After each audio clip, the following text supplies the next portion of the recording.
Hola, ¿cómo están? Este es el curso de Política Internacional de la Universidad Ricardo Palma, en posgrado. Mi nombre es Héctor Béjar. Soy el profesor del curso y vamos a desarrollar como un avance a nuestra clase del sábado a las 11 de la mañana el punto número 4 del sílabo, correspondiente a los desafíos actuales del Estado peruano en cuanto se refiere a política internacional. Pues entonces voy a compartir pantalla, como siempre hacemos, y vamos a entrar al tema una vez que compartamos la pantalla como se debe y que ustedes tengan a la vista, como ya los tenemos ahora, las diapositivas correspondientes a esta clase. Pues bien, este es el punto 4 de nuestro sílabo, Estado peruano y sistema internacional, los desafíos actuales para su política internacional, en el aspecto de la economía, el medio ambiente, la desigualdad social, la tecnología, la salud y el punto actual, las pandemias. En general, antes de la pandemia actual, podríamos decir que hay los siguientes puntos fuertes en los desafíos actuales del Estado peruano en cuanto se refiere a la política internacional.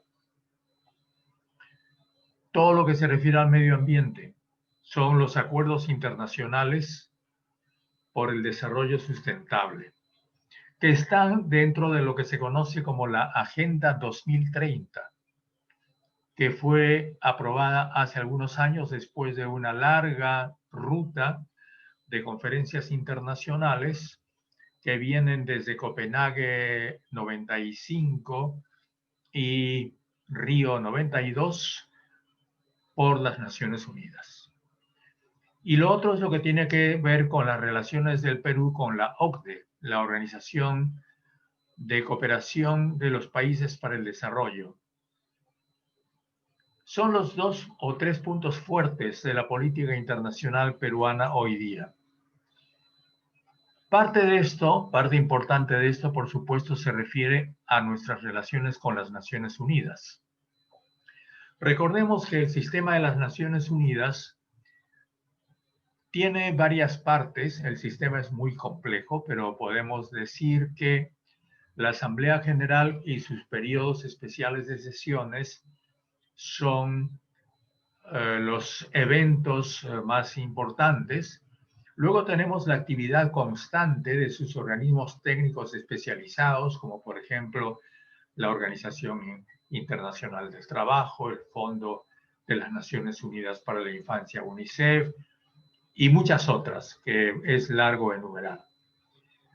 Luego están los organismos financieros multilaterales y finalmente un espacio poco conocido, pero que no deja de ser muy importante actualmente, que es el de ECOSOC, es decir, el Departamento de las Naciones Unidas que tiene que ver con la sociedad civil y con el sistema mundial de las organizaciones no gubernamentales, donde están inscritas más o menos unas 1000 grandes redes de organizaciones internacionales, desde las organizaciones ambientalistas, las feministas, las de defensa de los pueblos indígenas, etcétera, etcétera, etcétera. Eso es la ECOSOC.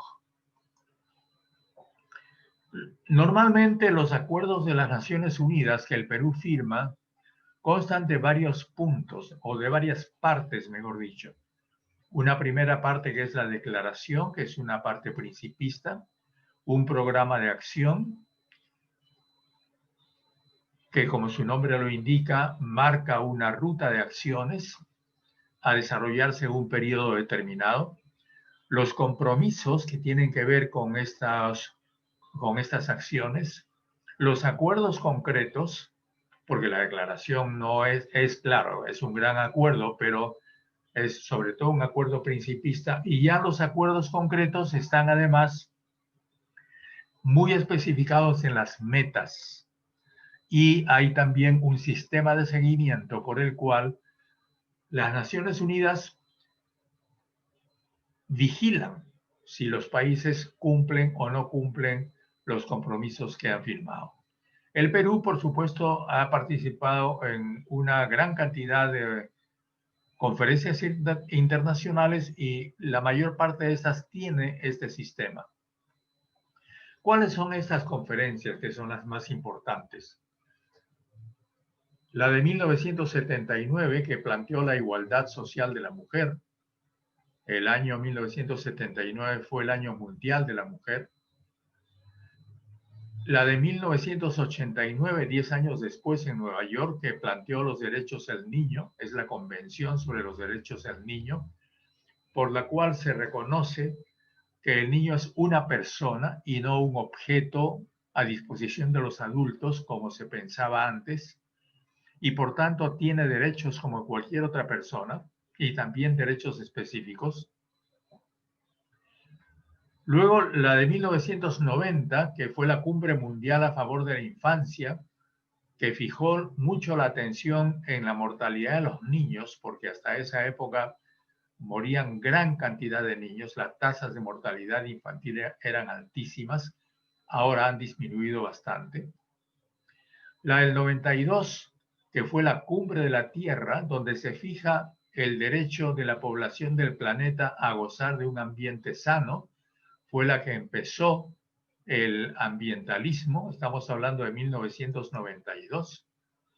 La del 93 en Viena, que fijó el concepto de desarrollo humano, fue la Conferencia Mundial de Derechos Humanos.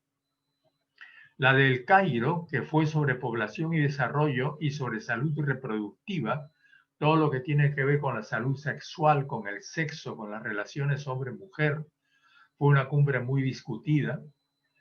La de 1995 en Copenhague, que fue denominada la Cumbre Social, que tuvo 3 puntos en su agenda: la integración social, la promoción del empleo productivo y la erradicación de la pobreza. Esa fue la conferencia que fijó metas para la erradicación de la pobreza en todo el mundo. La del mismo año en Beijing, que fue la 4ª Conferencia Mundial sobre la Mujer, que también afirma muchísimo los derechos de la mujer. A raíz de esa conferencia, el gobierno peruano creó el Ministerio de la Mujer, que ahora se llama Ministerio de la Mujer y Poblaciones Vulnerables. La del 96, que fue en Roma, la Cumbre Mundial de la Alimentación, donde se fijó el concepto de seguridad alimentaria, que es también importantísimo.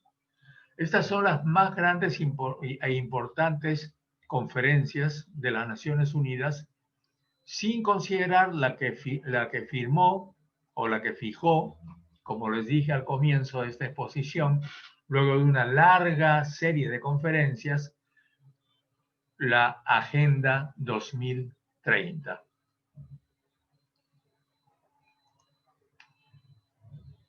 En el esfuerzo peruano por alinearse con la Agenda 2030, se puede distinguir, según el propio gobierno peruano dice, la acción del gobierno, la acción de las empresas privadas y la de las organizaciones no gubernamentales. Entonces, está muy claramente afirmado el espacio gubernamental, el espacio privado, gubernamental o estatal, digamos, público, el espacio privado, y dentro del espacio privado también cada vez más importante es el espacio de las organizaciones no gubernamentales. Es decir, estamos con un espacio público, un espacio privado lucrativo, que es el de las empresas, y un espacio privado no lucrativo,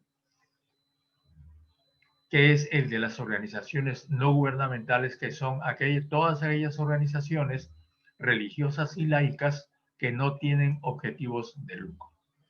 Y estos son los 17 grandes objetivos de desarrollo sostenible que el Perú está obligado a cumplir. Y es un desafío de las relaciones internacionales del Perú justamente cumplirlos. Bueno, yo no se los voy a leer a todos, sería demasiado largo.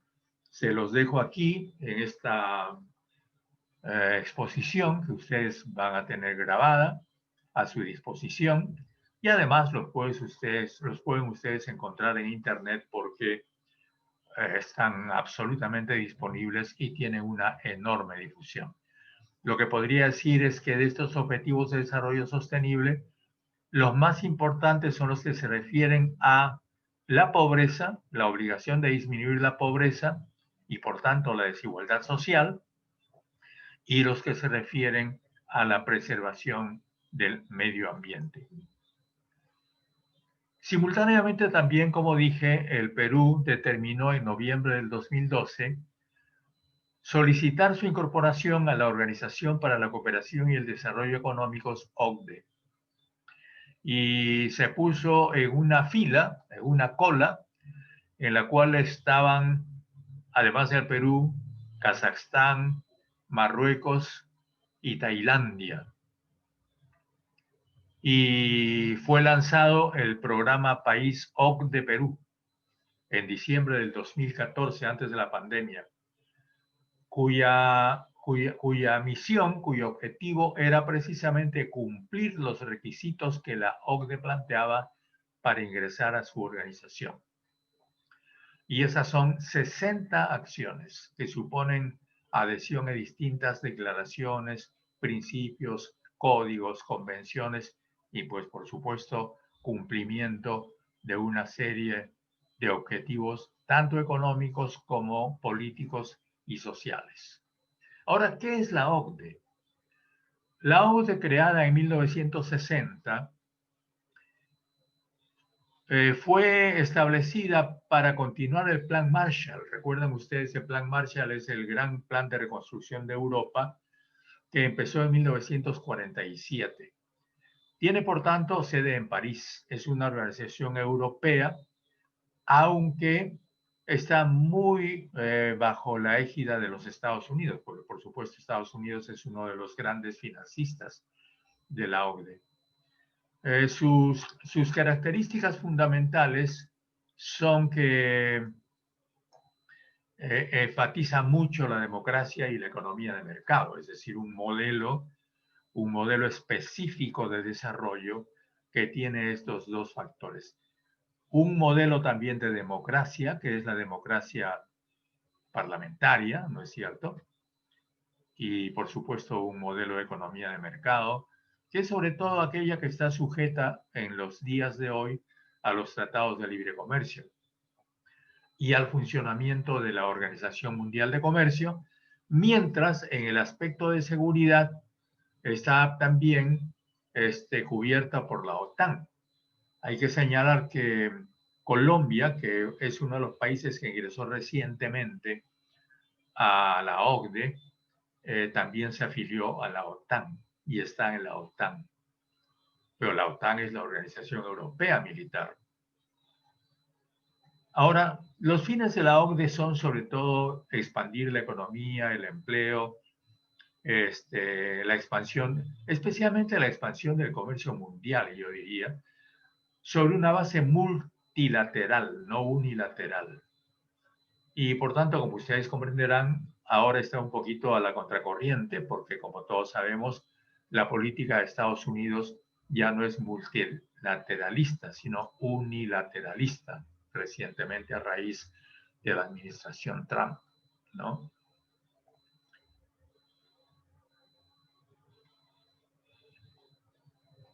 Continuamos.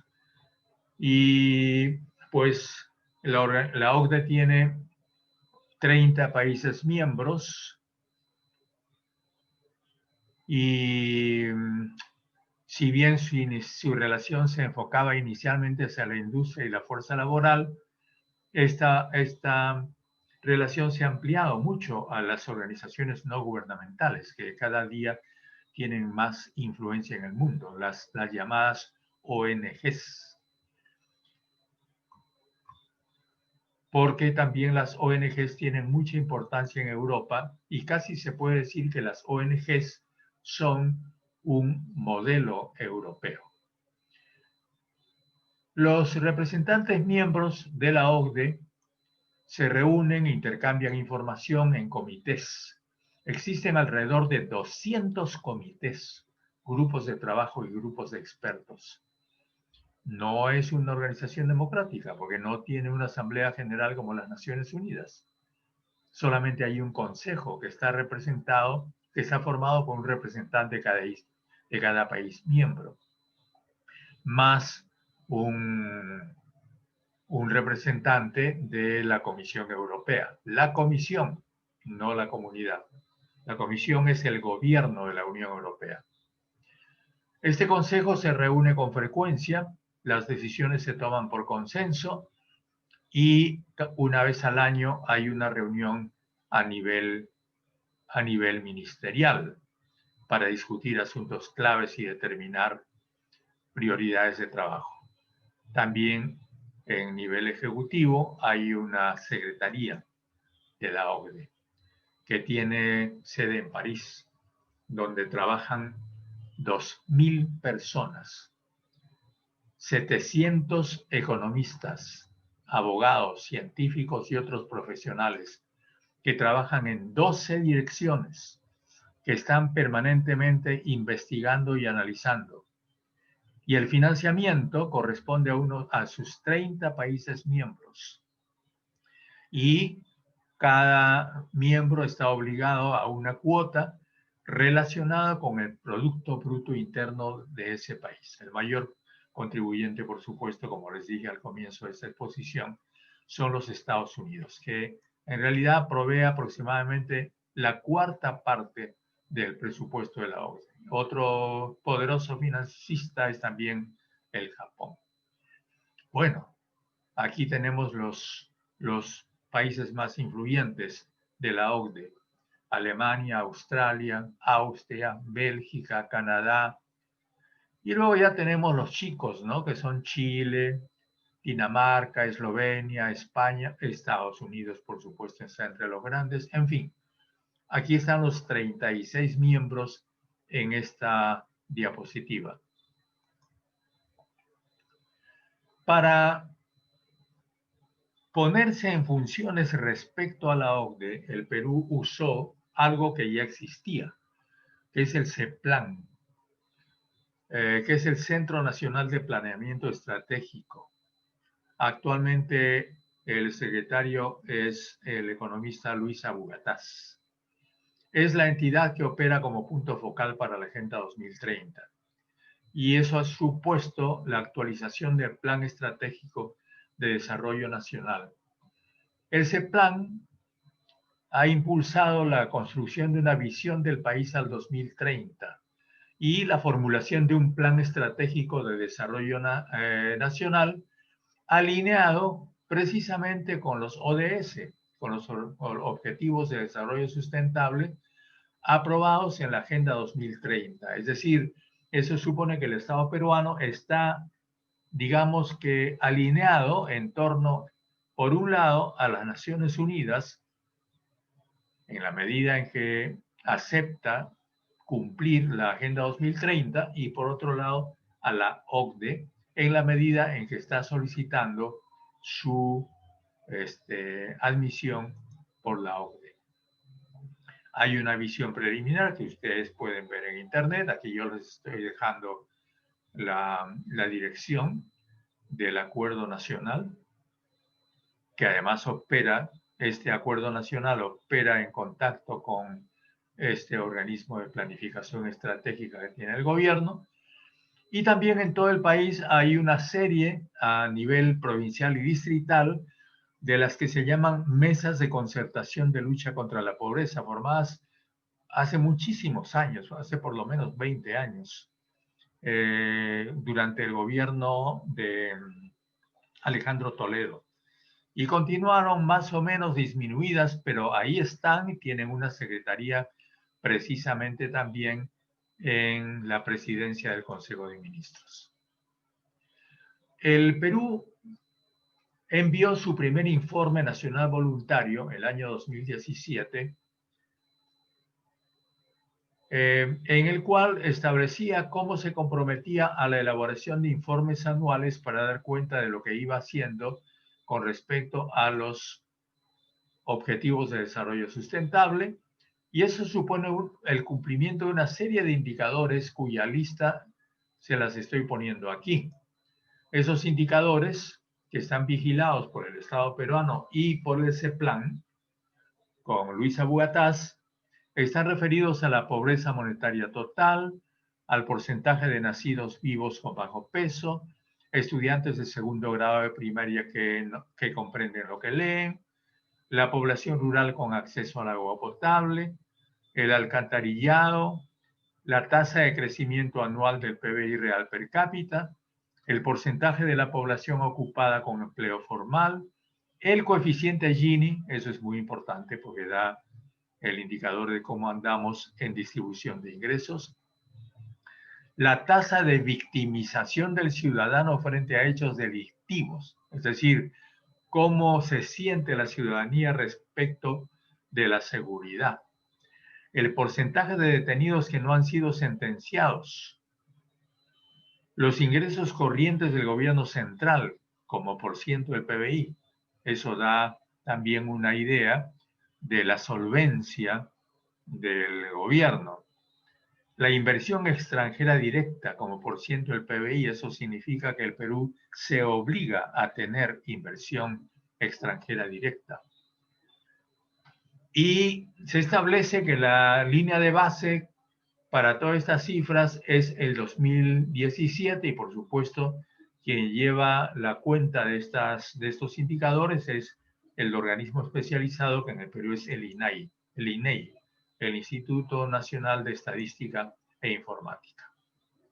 Bueno, pues como hemos dicho, este es el alineamiento del Estado con los objetivos de desarrollo de la Agenda 2030, que alinea la política de 19 sectores, ministerios e instituciones adscritas a los ODS y que tiene que ver con el planeamiento en cerca de 2.500 entidades públicas a nivel nacional, incluyendo ministerios, organismos constitucionales autónomos, gobiernos subnacionales y sus diversas entidades adscritas. Hay también un sistema de seguimiento. Seguramente que ustedes, si estudiaron planificación, saben lo que es el seguimiento, ¿no es cierto? Es decir, el seguimiento es la toma en cuenta de todas las actividades que tienen que ver con el cumplimiento de determinados proyectos. El INEI ha desarrollado un sistema de monitoreo y seguimiento a los indicadores de los Objetivos de Desarrollo Sostenible sobre la base del marco global de indicadores desarrollado por la Comisión de Estadística de las Naciones Unidas. El CEPLAN ha planteado indicadores ilustrativos de una imagen futura que se tiene del país a partir del bicentenario, ¿no es cierto? Y también la Mesa de Concertación de Lucha contra la Pobreza hace una vigilancia social de cómo andan estos indicadores en todo el país. Hay para esto el apoyo de la División de Estadística de las Naciones Unidas, del Sistema de las Naciones Unidas en el Perú, y el INEI ha elaborado este sistema de monitoreo y seguimiento de los ODS, que está formado por 110 de los 241 indicadores globales y 101 indicadores en construcción.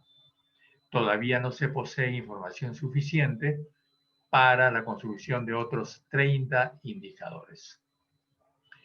Yo extraigo de una conferencia reciente que hizo el economista Bugatás estos objetivos que todavía están débiles en el caso del gobierno peruano porque no hay suficientes indicadores construidos. El objetivo 8, que se refiere al crecimiento económico inclusivo y sostenible, el empleo pleno y productivo y el trabajo decente, como ustedes comprenderán, es precisamente el aspecto laboral una de las grandes debilidades del país. El objetivo 9, la construcción de infraestructuras la industrialización inclusiva y sostenible, la innovación tecnológica, también somos muy débiles en tecnología, y el objetivo 12, modalidades de consumo y producción sostenibles, porque nuestro consumo es todavía altamente contaminante y nos contamina a todos. Entonces, como decía Bugatás, de un total de 241 indicadores de la Agenda 2030 a nivel global, el Perú, cuenta con 110 indicadores con información disponible. Resta definir indicadores centrales que estén asociados a la visión concertada en proceso de construcción y que sean incorporados en el que sería el nuevo Plan Estratégico de Desarrollo Nacional, que se supone que es el plan que gobierna todos los planes estratégicos de los diversos sectores y ministerios del Perú. Bueno, pues toda esta información ustedes la pueden encontrar en el informe a Bugatás, que es el presidente del CEPLAN. Aquí también les pongo la dirección en internet para que ustedes, si están interesados, puedan investigarlo. Lo importante es que debemos señalar que hasta antes de la pandemia, formar parte de la OCDE era una prioridad en el manejo de las relaciones internacionales del Perú. Pero como todos sabemos, el señor Kuczynski, que estaba muy interesado en esto, renunció, fue reemplazado por el señor Vizcarra, y encima de eso nos vino la pandemia y se supone que ahora todo está como en stand-by. Y a eso hay que añadir la última información procedente de una conferencia de prensa del secretario general de la OCDE, el señor Ángel Gurría, que al final de una reunión anual de esta organización dijo que no ha dado luz verde a las solicitudes de 6 países: Brasil, Argentina, Perú, Rumanía, Bulgaria y Croacia. En otras palabras, no es que nos hayan negado el ingreso, simplemente nos han dicho: chicos, esperen hasta nuevo aviso. Entonces también es una interrogante en qué quedará todo este asunto luego de esta decisión de la OCDE. Pues aquí acaba mi charla de esta semana. Por supuesto que, como ya tenemos costumbre, la complementaré en diálogo con ustedes el próximo sábado a partir de las 11 de la mañana. Recuerden también que el próximo sábado tenemos no solamente la clase mía, es decir, más que clase, será un diálogo con ustedes, porque ya está la clase aquí grabada, y tendremos también la primera exposición por parte de ustedes, de manera que ya en la próxima clase tendremos un diálogo pues bastante interactivo. Pues entonces aquí quedamos y nos estaremos viendo. Voy a dejar de compartir pantalla. Y un adiós, un hasta luego, como siempre hacemos, hasta el sábado. Nos vemos y que les vaya bien. Y estudien bastante.